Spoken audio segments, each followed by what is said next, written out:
People who are cool, calm, and collected just have something about them. What is this X factor that lets them remain so composed and in control of themselves? While overly anxious people flap around and freak out, calm people seem to be inhabiting an entirely different mindset. Let's begin this book by looking more closely at exactly what this mindset is and how you can go about cultivating it in yourself. Here's an interesting question. Who's in control of your life? There are two main answers. Either you see something or someone else as responsible for what happens to you, or you see yourself as the primary agent, mainly responsible for how your life plays out. Proactive people are those who, in essence, do not depend on the environment to guide and shape their life, but rather take active responsibility and do things on their own. They focus on their scope of action, on what they want, and on how they can bring those things about. Naturally, their attitude puts them in a frame of mind that focuses on solving problems and seeking opportunities. Broadly, when it comes to their life path, they are the ones calling the shots. Compare this to the opposite, someone who is reactive.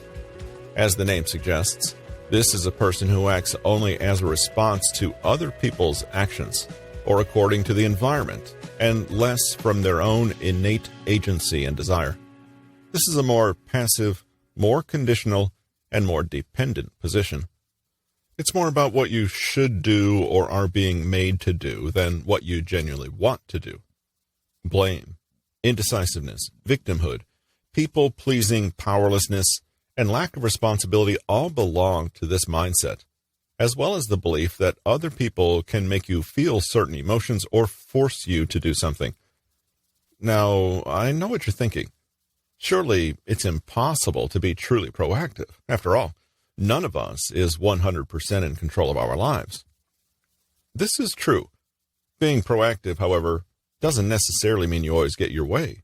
Rather, it's an orientation of mind and an attitude that says, I can learn from mistakes.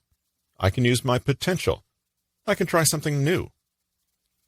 In fact, a proactive person is also able to recognize when they don't actually have an influence over outcomes, and they can comfortably relinquish control.